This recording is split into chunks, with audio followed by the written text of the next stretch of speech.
Once upon a time, in the kingdom of Dahabi, there lived a very generous king called King Gora, known for his kindness.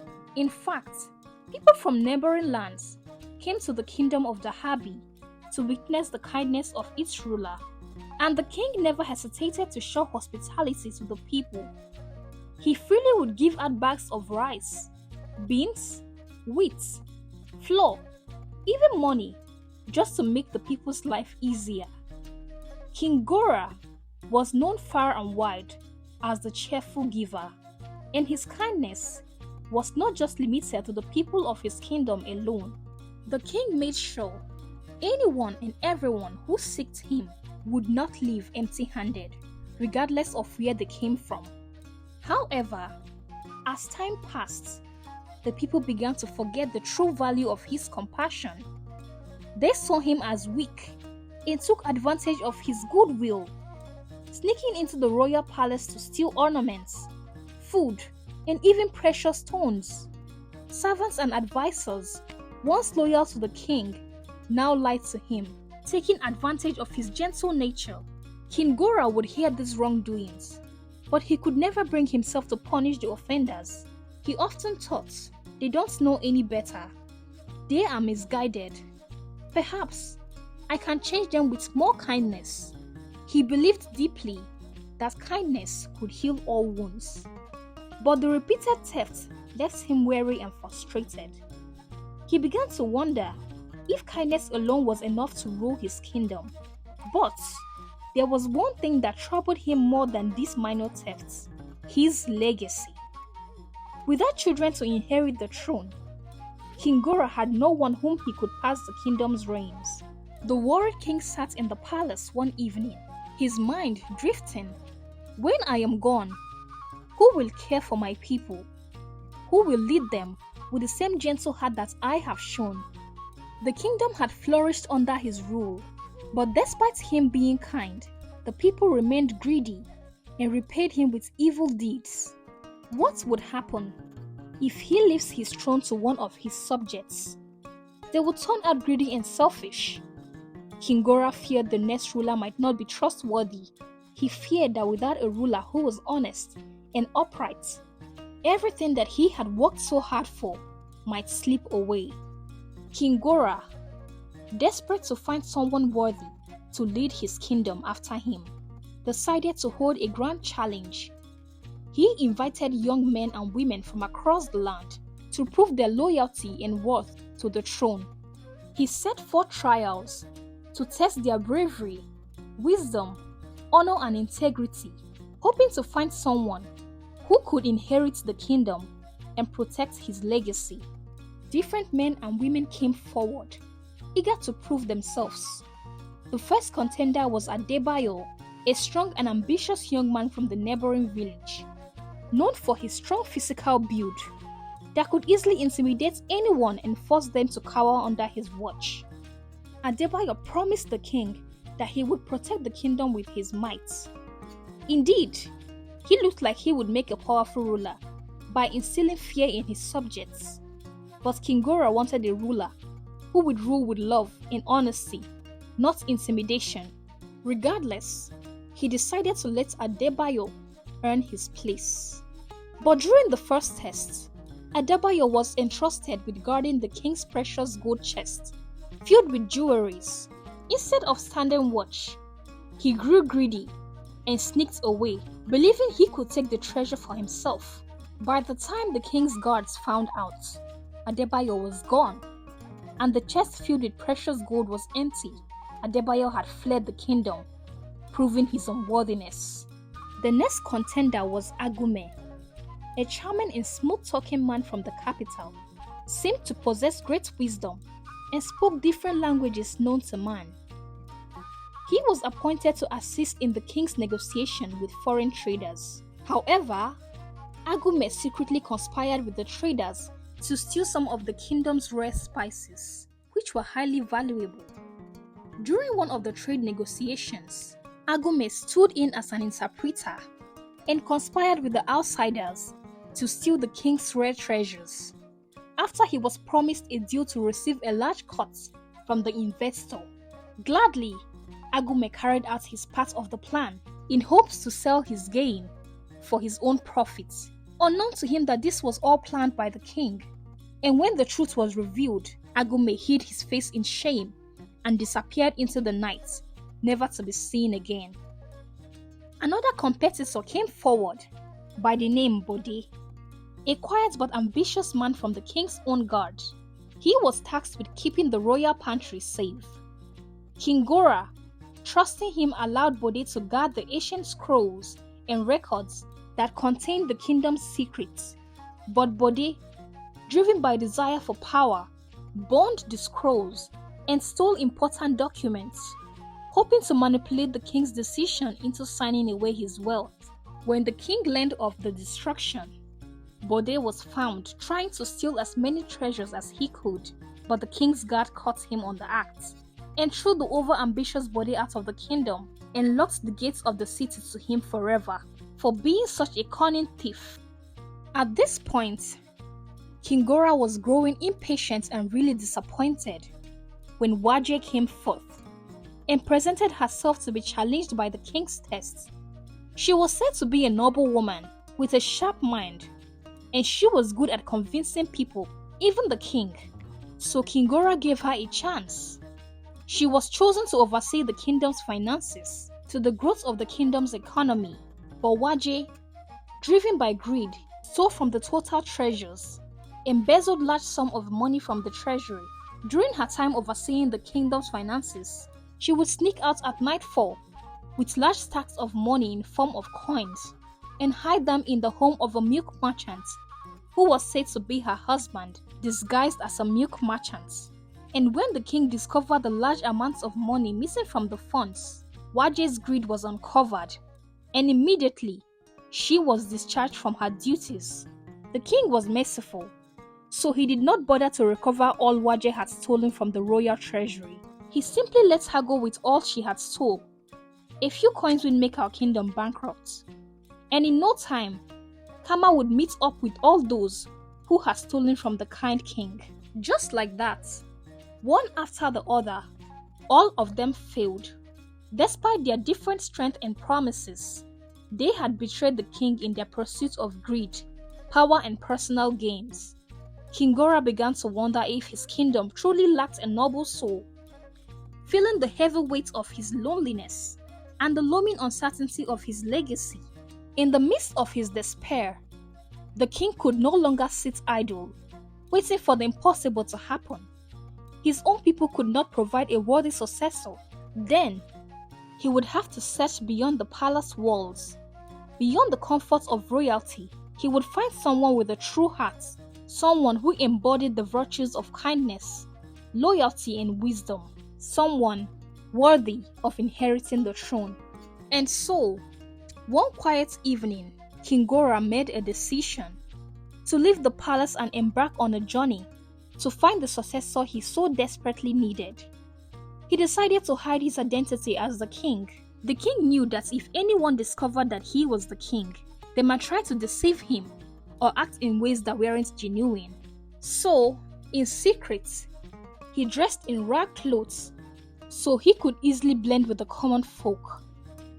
The king slips out of the palace unnoticed. He gave strict orders to his royal guards, demanding that they remain in their position and do not follow him. King Gora blended in with the common folk to test them, not as the king, but as an ordinary man. One by one, he would visit each seller and purchase something from them, paying with an extra coin to see how they would react. The first stall he came to was a butcher's stand. The butcher, a tall big man with rough haircuts, offered various cuts of meats. King Gora, disguised in rags, bought a piece of meat and paid the man twice the asking price. He gave the butcher an extra coin and waited, watching closely.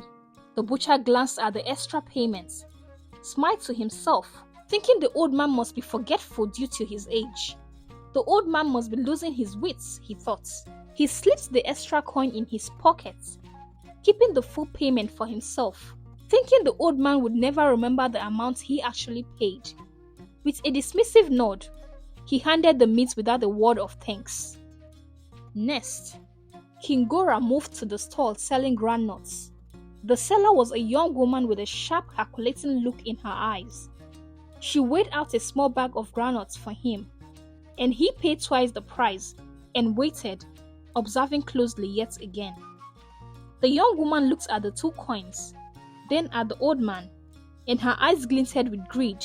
"I've got an easy coin here," she thought to herself. She pocketed the extra coin and handed him the bag of groundnuts with a smile. The 3rd stall was a honey seller, an older man who looked frail and frazzled. King Gora purchased a jar of honey and paid the man twice the amount.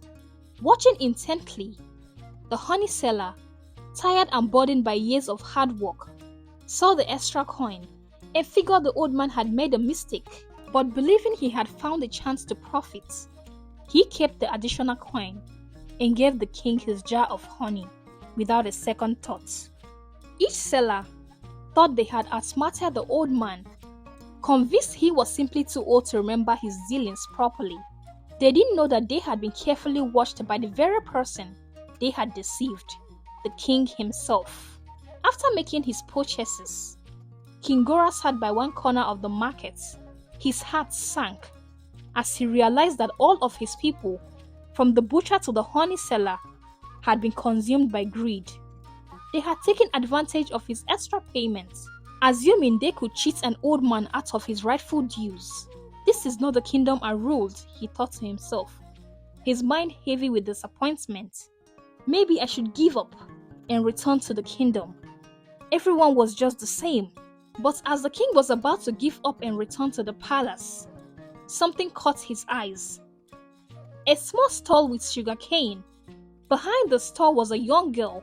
She looked about 13 years of age, sporting a cheerful smile that seemed to brighten the entire market. Her sugarcane looked fresh and delicious. Despite her poor background, she managed to look presentable and neat. The king, feeling thirsty and weary, approached her stall. He had no intention of testing her. He simply wanted to satisfy his thirst with a sweet piece of sugarcane. He handed Amina a few coins, more than the price of her goods, hoping for a simple purchase. To his surprise, Amina took the coins, counted them carefully, and with a polite smile, handed him the exact change. She did not hesitate or pocket the extra money as the others had. She simply accepted what was due without any trickery or deception. King Gora was baffled. This girl, who had nothing, still had the integrity that so many others lacked. She was poor, yet rich in character. "Thank you, sir," Amina said, her voice full of warmth and respect. She smiled, clearly grateful for the business. But there was no greed in her eyes, just kindness. King Gora's heart swelled with admiration. Curious, he asked her name. "What is your name, young one?" His voice filled with quiet wonder. "Amina," she answered, still smiling as she continued to serve other customers. "Amina is my name, sir." King Gora smiled to himself, feeling a warmth spread through him. Here at last was someone who had the honesty, respect and joy that he had been searching for. She may have been young and poor, but she had a noble soul, a soul that was untarnished by greed or ambition. The king prepared to leave. He glanced around, making sure no one was watching. With a swift, secretive motion, he slipped a beautiful, expensive ring into Amina's bag. While she was busy with another customer, the ring was one of his most cherished treasures. Then, he left the market. The king returned to the palace with a newfound sense of peace. He decided to set a plan in motion. He knew that Amina was the one destined to take his place as a ruler. But he needed to bring her to the palace in a way that would make sure she understands her worth and purpose in the kingdom. He could not simply reveal the truth about the ring right away. He needed to test her further to see how she would handle the situation. So the king staged a search. An announcement was made throughout the kingdom.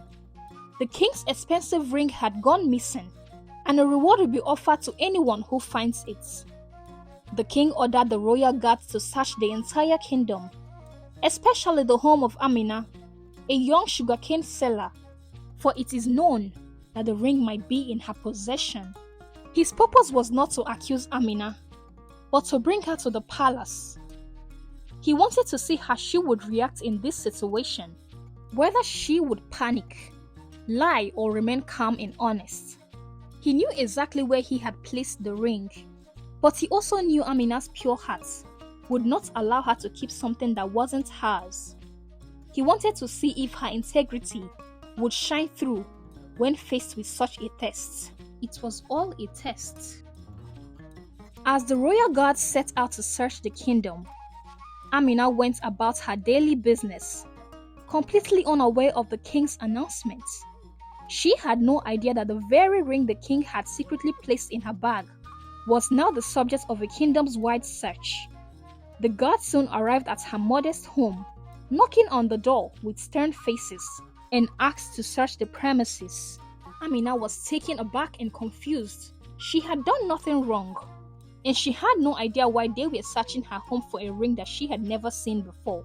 Regardless, she welcomed the guards into her home, nervously wondering if there had been some kind of misunderstanding. She had no idea how or why the king's ring might be linked to her, but she trusted that the truth would eventually come out. When the guards found the ring hidden in her bag, their expressions were filled with disbelief.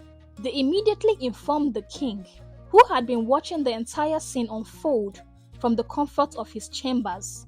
Despite knowing the truth, he had to let the situation play out. Amina was brought to the palace, her heart racing, unable to comprehend how this had all come to pass. The guards led her to the king's throne room, where the king waited. Amina tried not to cower in fear. Still maintaining respect, she bowed to the king. King Gora looked at her, his eyes filled with both pride and curiosity. "Do you understand why you are here, Amina?" His voice steady. Amina, still confused and overwhelmed, replied with honesty, "No, your majesty. I don't know how the ring ended up in my bag. I have never seen it before." Amina, though startled and confused by the sudden turn of events, was not afraid. She knew in her heart that she was innocent, and she was determined to prove it. Standing tall before the king and his council members, she spoke with confidence. "Someone is trying to frame me, but I am not guilty. I am just a simple sugarcane seller with nothing to hide." Her voice rang with truth, and her eyes filled with both honesty and determination. The king, who had been observing her quietly from his throne, hid his face with a cloak, unwilling to reveal his identity just yet. He watched as Amina stood her ground, unwavering in the face of a daunting situation. The council members, though in doubt at first, were gradually moved by Amina's bravery. She did not cower or beg for mercy. Instead, she boldly insisted on her innocence, refusing to be intimidated. She explained how she had never been to the palace and how she had never had any dealings with anyone who would want to frame her. Her words were strong, and they carried the weight of truth. Amina had shown the true qualities of a true leader: courage, honesty, and an unshakable spirit. As Amina finished speaking, the room fell silent for a moment.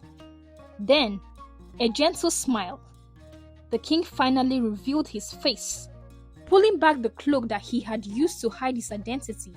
Amina gasped as she saw the old man from earlier at the market, now revealed to be none other than King Gora himself.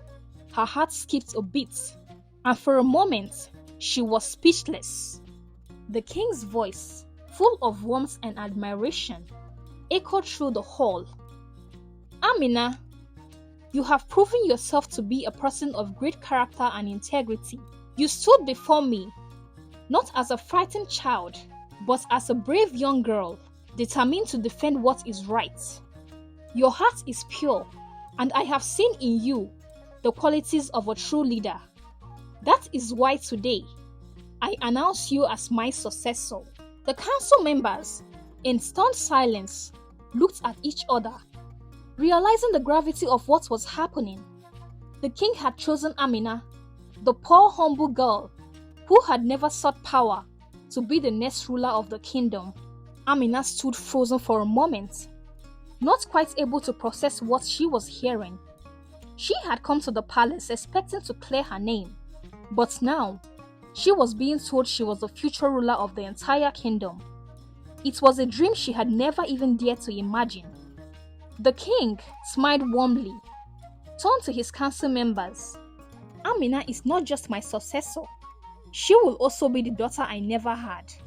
From this day forward, she will be my child and the heir to the throne." The king's maid, who had been silently observing, hurried to prepare Amina for her new role. They cleaned her up, dressed her in the finest royal garments, and adorned her with jewels fit for a princess. Amina, overwhelmed by the attention and care, felt a deep sense of gratitude. She had never imagined such a transformation, but here she was, transformed from a poor sugarcane seller to the princess, the future ruler of a kingdom. From that day forward, Amina's life changed forever. She was no longer a simple village girl. She was the princess, the rightful heir to the throne. She had not only gained a family, but a future filled with purpose and responsibility. As she stepped into her new role with strength and determination, ready to lead with the heart of a true princess. The moral lesson of the story is that true greatness is not determined by wealth, birth, or status, but by the integrity of one's heart.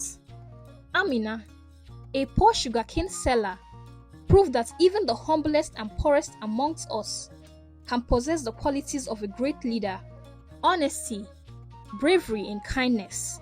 Those who were driven by greed sought to deceive and take more than what was rightfully theirs, only to find that their dishonesty led to their downfall.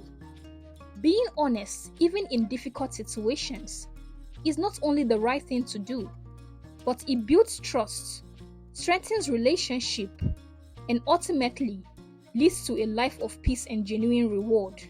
Greed may promise temporary richness, but honesty leads to lasting happiness and true prosperity. Hope you enjoyed the story. Thank you for watching, and see you again soon.